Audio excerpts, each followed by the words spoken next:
Alors c'est Kazmasta avec Valon Bacha, donc champion de Belgique, champion de Benelux, champion d'Europe et 2 fois champion du monde. Exact. Voilà, de boxe taille.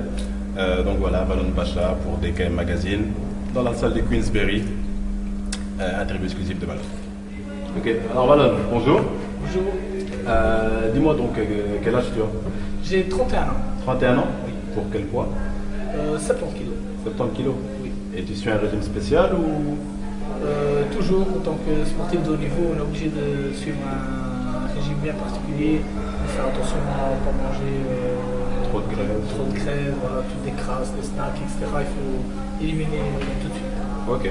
pour pouvoir garder le bon poids. Et explique-nous un peu la boxe taille en fait. C'est quoi pas la boxe taille ou Muay Thai? Voilà, le Muay Thai, en fait, c'est un sport déjà d'origine qui vient de la Thaïlande. En fait, c'est un sport qui a plus de 700 ans d'âge, donc voilà, les Européens ils ont commencé à le pratiquer il y a une vingtaine d'années, trentaine d'années, disons, 20 ans plus ou moins. Et en fait, ce qui différencie la boxe thaï en fait, avec les autres sports, c'est l'usage en fait, déjà des jambes, des poings, des coups de genoux, des coups de coude. Donc on n'a pas le droit bien sûr de donner des coups de tête dans ce sport. On a le droit aux projections. Mais voilà, c'est ça, je pense, qui fait la différence de la boxe thaï et des autres sports comme le kickboxing et le full contact. Okay. Alors une question qui me turlupine la tête, quand les champions du monde, on reçoit le titre de champion du monde, les premières impressions qu'on a c'est quoi? C'est maintenant je suis le king, je vais taper tout le monde ou je sais pas En fait, moi, c'est peut-être un peu le sport. En fait, je suis toujours resté très très modeste. Donc, que je suis devenu champion de Belgique, champion d'Europe, champion du monde, il n'y a rien qui a changé dans mon entourage ou dans ma propre personnalité. Ouais. Donc, je voulais être tout seul. Donc c'est une forme de discipline en fait. C'est une discipline, mais il faut être humble, il faut rester humble, il ne faut pas changer. C'est pas parce qu'on est champion du monde qu'on peut se permettre n'importe quoi. Tout et n'importe quoi ou des choses en plus. Il faut bien garder la tête sur les épaules. Ok. Alors pour toi, qui a été quand même champion du monde, champion d'Europe, champion de Belgique, champion du monde, quel titre on peut encore espérer?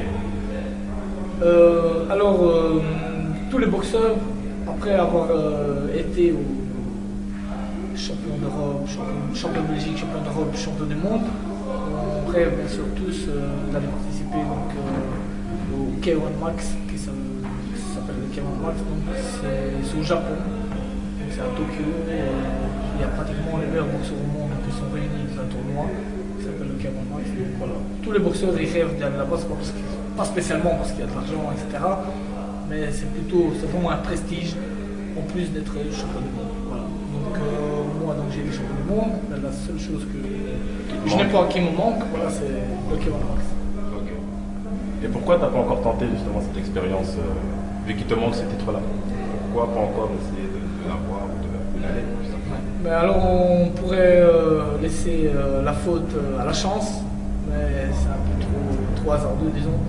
Mais en fait il y a tout un travail de management, donc il faut un bon promoteur voilà, qui puisse t'emporter, te pousser justement, qui est en contact avec les Japonais, etc. Sinon c'est très difficile. Il faut des sponsors, Voilà, la sélection elle est très stricte déjà de 1. Et même si on est un bon boxeur, c'est très difficile d'y aller. Parce qu'il faut un bon promoteur qui a les bons contacts avec les Japonais. Voilà. Malheureusement pour certains boxeurs qui ont peut-être beaucoup plus de talent, je ne parle pas de moi, il y en a d'autres qui ont beaucoup plus de talent que les boxeurs qui sont peut-être au Japon. Mais malheureusement ils n'ont jamais la chance d'aller jusque-là. Voilà. À cause de ça, quoi, la promotion, les sponsors, les managers qui voilà. n'aiment pas son travail. Exactement. Ok.